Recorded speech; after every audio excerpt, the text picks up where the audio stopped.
ఆచి చికెన్ మసాలా. యుద్ధంతో పశ్చిమాసియా మండుతున్న వేళ సంచలన ఎంట్రీ ఇచ్చారు North Korea president Kim Jong. కవ్వింపు చర్యలకు దిగుతూ ఏకంగా 10 క్షిపణులను జపాన్ సముద్రంలోకి ప్రయోగించారు.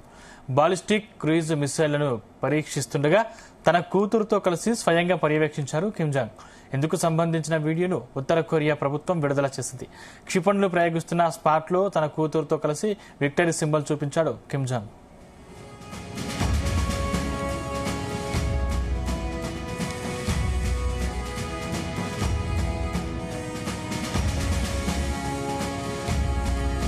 ఇటీవలే దక్షిణ కొరియాలో ఉన్న తమ ఎయిర్ డిఫెన్స్ సిస్టమ్ ను అమెరికా పశ్చిమాసియాకు తరలించింది. ఇదే కిమ్ ఆగ్రహానికి కారణమని తెలుస్తుంది. కిమ్ జాంగ్ ఉన్ స్వయంగా క్షిపణి పరీక్షల్ని పర్యవేక్షించడం, అణుసామర్థ్యాన్ని మరింత పెంచుకోవాలని తన సైన్యానికి ఆదేశాలు ఇవ్వడం యుద్ధ పరిస్థితులను మరింత ఉద్రిక్తంగా మారుస్తున్నాయి. ఇదే అంశానికి సంబంధించిన మరిన్ని డీటెయిల్స్ మా ప్రతినిధి శ్రీచరణ్ అందిస్తారు. శ్రీచరణ్. సందీప్, ఎస్పెషల్లీ సోషల్ మీడియాలో, ట్విట్టర్ లో కానీ, ఎక్స్ లో కానీ, థ్రెడ్స్ లో కానీ కిమ్ జోంగ్ ఎప్పుడు వస్తాడు ఈ వార్ లో, ఒక మెరిట్ ప్లేయర్, ఒక బెస్ట్ ప్లేయర్ ఎప్పుడు వస్తారు అని దీనిపైన నెటిజన్లు ప్రపంచవ్యాప్తంగా కూడా మీమ్స్ కూడా చేస్తున్నారు. ఏకంగా దలేర్మైంది సాంగ్ పెట్టి కూడా the best player entered into the game అని చెప్పి కూడా మనం చూస్తున్నాము సోషల్ మీడియాలో. అయితే మొన్న బుధవారం కూడా ఉత్తర కొరియా అధ్యక్షుడు కిమ్ తన అమ్యునేషన్ ప్లాంట్ ని, అంటే ఆయుధ కర్మాగారాన్ని కూడా సందర్శించారు. ఈ సందర్భంగా ఆయన హ్యాండ్ గన్లను పరీక్షించాలని కూడా ఒక నివేదిక బయటకు వచ్చింది. ఉత్తర కొరియా అధ్యక్షుడు కిమ్ జోంగ్ ఆయుధ కర్మాగారాన్ని సందర్శించారని అధికారికంగా ఆ ఉత్తర కొరియా మీడియా కూడా ప్రచురించింది వ్యాసలో. అయితే తన టీనేజ్ కుమార్తో కలిసి పర్యటిస్తున్నట్లు, అలాగే వాళ్ళిద్దరిని కూడా ఆ కర్మాగారాన్ని సందర్శించినప్పుడు ఆ హ్యాండ్ గన్లను పరీక్షించే ఆ చిత్రాలు కూడా బయటకి విడుదలయ్యాయి. ఈ సందర్భంగా కూడా కిమ్ జోంగ్ తుపాకీ ప్రొడక్షన్, అంటే ఆ గన్ ప్రొడక్షన్ ని స్వయంగా పర్యవేక్షించి, అలాగే దీంతో పాటు ఇది ప్రొడక్షన్ ని కూడా కొంచెం సాఫిస్టికేటెడ్, అంటే ఆధునీకరించాలని కూడా పిలుపునిచ్చారు. అయితే ఈ కర్మాగారం ప్రత్యేకంగా సైనిక యొక్క పోరాట సామర్థ్యాన్ని పెంచడంతో పాటు చాలా ముఖ్యమైన విషయాల్లో పాత్ర పోషిస్తుంది అని కూడా కిమ్ జోంగ్ అన్నట్లు కూడా ప్రముఖ వార్తా పత్రిక కూడా ప్రచురించింది. అయితే ఫ్యాక్టరీ ఉత్పత్తి సామర్థ్యాన్ని దూరదృష్టితో విస్తరించాల్సిన ఏం చెప్పారనేది కూడా చెప్తున్నారు.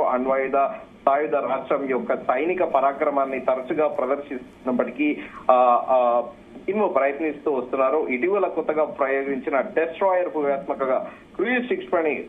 క్రూయిజ్ ఏదైతే మిసైల్ ఉందో కూడా పరీక్షను పర్యవేక్షిస్తున్నట్లు కూడా తెలిపింది ఉత్తర కొరియా ప్రభుత్వం అధికారికంగా. అయితే ఇక్కడ ట్విస్ట్ ఏంటంటే కిమ్ కుమార్తె జూయే అని, ముద్దుగా జూయే అని కూడా పిలుస్తారు. అయితే తండ్రితో పాటు ఈ ఆయుధ కర్మాగారాన్ని సందర్శించినప్పుడు ఆమె తండ్రితో వెళ్లడం కూడా ప్రపంచవ్యాప్తంగా ఆశ్చర్యకరంగా ఉంది. ఎందుకంటే నెక్స్ట్ తనంతరం కూడా మహారాణి, అంటే ఉత్తర కొరియా అధ్యక్షురాలుగా కూడా తన కూతురిని వారసురాలుగా ప్రకటించే అవకాశం ఉందని, అందుకే ఇప్పటికే తరచుగా రెగ్యులర్ గా కూతురిని గవర్నమెంట్ కి సంబంధించిన అంటే మిలిటరీ ఎక్సర్సైజ్ కానీ, డ్రిల్స్ కానీ, అధికారిక కార్యక్రమాలలోకి రెగ్యులర్ గా కిమ్ జోంగ్ తన కూతురిని కూడా తీసుకువెళ్తున్నారు చాలా స్పష్టంగా తెలుస్తోంది. అయితే ఆ బుధవారం రోజు జూయే కూడా సైనికాధికారులతో కలిసి షూటింగ్ డ్రిల్ లో పాల్గొన్నట్లు కూడా మనకి చిత్రాలు బయటకు వచ్చాయి. వీడియోస్, అంటే విజువల్ ఎక్కువగా కూడా బయటికి రాలేదు. అయితే జూయేని నాయకత్వ వారసత్వాలుగా తీర్చిదిద్దుతున్నట్లు కూడా ప్రముఖంగా ప్రపంచవ్యాప్తంగా పలు అంతర్జాతీయ మీడియా కథనాలు కూడైకొస్తున్నాయి. అయితే దక్షిణ కొరియా జాతీయ నిఘా సేవ NIS కూడా గత నెలలో సభ్యులకు కిమ్ కుమార్తె విధానపరమైన విషయాలపై ఇన్పుట్ అందిస్తున్నట్లు కూడా సంకేతాలు వచ్చాయని, ఆమె అంతర్గతంగా నియమించబడిన వారసురాలి దశలో ఉందనేది కూడా ప్రస్తుతం అంతర్జాతీయ మీడియా కూడైకొస్తుంది. సో కిమ్ జోంగ్ గురించి ప్రపంచవ్యాప్తంగా ఎప్పుడు కూడా ఆయన ఒక అటెన్షన్ డ్రా చేస్తూ ఉంటాడు. అయితే తాజాగా నిన్న కూడా ప్రత్యేకంగా అటు జపాన్ సముద్ర జలాల పట్ల కూడా ఆయన ఒక నార్త్ కొరియా మిసైల్ కూడా లాంచ్ చేసిన విషయం తెలిసిందే. ఈ మేరకు జపాన్ ప్రైమ్ మినిస్టర్ కూడా ప్రత్యేకంగా కొన్ని సూచనలు కూడా ఇచ్చారు. దీనిపైన ప్రత్యేకంగా ఆమె అసలు ఎందుకు జరిగింది, నార్త్ కొరియా ఎందుకు ఈ మిసైల్ ఉపయోగించిందనే దానిపైన కూడా జపాన్ ప్రభుత్వము పలు కీలక ఆదేశాలు కూడా జారీ చేసింది. Dedicate maximum effort to gather and analyze information, provide the public with information in timely appropriate manner. అంటే మాక్సిమం గ్యాదర్ ఇన్ఫర్మ్ చేయండి, అనలైజ్ చేయండి, ఎందుకు జరిగింది, ensure to safety of aircraft vessels or other assets, aircraft గానీ vessels కి గానీ ఏమైనా జరిగిందా, అసెట్స్ కి దానికి సంబంధించి, దీంతో పాటు take all possible measures for precaution including readiness for contingencies అని కూడా మెసేజ్ పెట్టారు. అంటే అన్ని దానికి సంబంధించిన ఇవి మెజర్స్ తీసుకొని అంటే ప్రిపేర్డ్ రెడీనెస్ కి కూడా సిద్ధంగా ఉండాలని కూడా చెప్పారు. ఈ మేరకు అంటే అక్కడ జపాన్ లో ప్రత్యేకంగా చెప్పాలి అంటే అమెరికన్ సేనలు కూడా అంటే నేవీతో పాటు అలాగే జపాన్ అనేది ఒక చిన్న ఐలాండ్ జియోగ్రఫికల్ గా చూస్తే, సో అక్కడ అమెరికన్ ట్రూప్స్ కూడా ఉంటాయి. గతంలో డొనాల్డ్ ట్రంప్ మొదటిసారిగా అమెరికా అధ్యక్షుడి కాకముందు కేవలం $2 బిలియన్ మాత్రమే ప్రతి సంవత్సరం కూడా జపాన్ ప్రభుత్వం అమెరికాకి చెల్లించేది. ఎందుకంటే అటు నేవీతో పాటు అమెరికన్ ఆర్మీ ట్రూప్స్ కూడా జపాన్ లో సంరక్షిస్తుంటాయి ఇండియన్ ఓషన్ జలాల్ని ప్రత్యేకంగా. సో ఈ నేపథ్యంలో డొనాల్డ్ ట్రంప్ వచ్చాక దాన్ని $8 బిలియన్ పెంచాడు. జపాన్ ప్రభుత్వం ఇప్పుడు కూడా $8 బిలియన్ చెల్లిస్తూ ఉంటుంది. ఎందుకంటే తమకి రక్షణగా అంటే సాయంగా కూడా ఇటు అమెరికన్ ట్రూప్స్ కూడా జపాన్ కి ఎప్పుడు కూడా సాయం అందిస్తూ ఉంటాయి.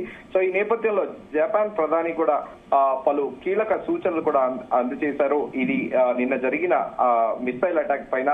సో తాజాగా ఈ రోజు కూడా కిమ్ జంగ్ వైపేమో మిడిల్ ఈస్ట్ మొత్తం కూడా యుద్ధంతో మండుతున్న వేళ ఆయన ఒక రకంగా చెప్పాలంటే ఒక సెన్సేషనల్ ఎంట్రీ ఇచ్చాడని చెప్పాలి. ఎందుకంటే అందరూ కూడా ప్రపంచవ్యాప్తంగా వేర్ ఇస్ కిమ్ జంగ్ అని అందరూ కూడా వేచి చూస్తున్నారు. కొంతమంది కిమ్ జంగ్ కి కూడా ప్రత్యేకంగా ఫ్యాన్స్ కూడా ఉన్నారు. వాస్తవికంగా చూస్తే కిమ్ జంగ్ అనే ఒక వ్యక్తి డిక్టేటర్ లా కూడా భావిస్తారు సౌత్ కొరియా వాళ్ళు. ఎందుకంటే north Korea south Korea two extreme ideology ఉంటది. సౌత్ కొరియా మొత్తం కూడా అంటే ప్రాస్పరస్ బిజినెస్ సైడ్ ఎలా వెళ్ళాలి, మ్యానుఫ్యాక్చరింగ్ యూనిట్ ఎలా వెళ్ళాలి అని సౌత్ కొరియా ఆలోచిస్తుంటుంది. కానీ ప్రత్యేకంగా కిమ్ జంగ్ మాత్రము అమెరికాని ఢీ కొట్టాలి, ఎప్పుడైనా సరే అమెరికా ప్రపంచాన్ని బెదిరిస్తుంది కానీ నేనే అమెరికాని బెదిరించాలి, నా ఒక మిసైల్ తో నేను నార్త్ కొరియా నుండి ఒక మిసైల్ వదిలితే అమెరికా కాలిఫోర్నియాతో పాటు శాన్ ఫ్రాన్సిస్కో, వాషింగ్టన్ అలాగే న్యూయార్క్ లాంటి నగరాలు కూడా టార్గెట్ గా నేను నా మిసైల్ ని డెవలప్ చేస్తున్నానంటూ కూడా గతంలో పలుమార్లు ప్రకటించాడు. అయితే దీంతో పాటు సౌత్ కొరియా పైన కూడా ఎప్పుడు కూడా కవ్వింపు చర్యలకు కూడా పాల్పడుతూ ఉంటాడు. మరోవైపేమో మన యూజువల్ గా ఇండియాలో మొబైల్స్ కూడా వాడుతూ ఉంటాము. సామ్సంగ్ అనే మొబైల్ అనేది కూడా ప్రత్యేకంగా సౌత్ కొరియాలోనే మ్యానుఫ్యాక్చరింగ్ అవుతూ ఉంటుంది. మ్యానుఫ్యాక్చరింగ్ యూనిట్ అనేది అక్కడే ఉంది. సో ప్రస్తుతము ఈ Kim Jong North Korean president ఎంట్రీతో కూడా ప్రపంచవ్యాప్తంగా అందరూ ఉలిక్కి పడ్డారు. ఎందుకంటే ఇది ఏకంగా ఒక రకంగా చెప్పాలంటే ప్రొవోకింగ్ రెచ్చగొట్టే చర్యలుగా కూడా అందరూ భావిస్తున్నారు. ఏకంగా 10 క్షిపణులను కూడా జపాన్ సముద్రంలోకి ప్రయోగించాడు. బాలిస్టిక్ క్రూజ్ మిసైళ్లను పరీక్షిస్తుండగా తన కూతురుతో కలిసి స్వయంగా కూడా పర్యవేక్షించారు కిమ్ జంగ్. ఇందుకు సంబంధించిన వీడియోను ఉత్తర కొరియా ప్రభుత్వం కూడా విడుదల చేసింది. క్షిపణిలో ప్రయోగిస్తున్న స్పాట్ లో తన కూతురుతో కలిసి విక్టరీ సింబల్ కూడా చూపించాడు కిమ్ జంగ్. సో అయితే దక్షిణ కొరియాలో ఉన్న తమ ఎయిర్ డిఫెన్స్ సిస్టమ్ ని కూడా అమెరికా పశ్చిమాసియాకు తరలించింది. అయితే ఇదే కిమ్ ఆగ్రహానికి కారణమని కూడా తెలుస్తుంది. సో మొత్తానికి కిమ్ జంగ్ ఎంట్రీ అనేది కూడా మరోసారి వరల్డ్ మొత్తం కూడా అటెన్షన్ డ్రా చేసింది. ఈ మేరకు కిమ్ జంగ్ డెఫినెట్ గా కూడా అటు చైనాకి రష్యాకి ఏలి. సో ఈ నేపథ్యంలో ఖచ్చితంగా ఇరాన్ కి బ్యాక్ ఎండ్ సపోర్ట్ చేసి ఆశ్చర్యపోనక్కర్లేదంటూ కూడా కామెంట్స్ అయితే వినిపిస్తున్నాయి. Sandeep, thank you Sricharan.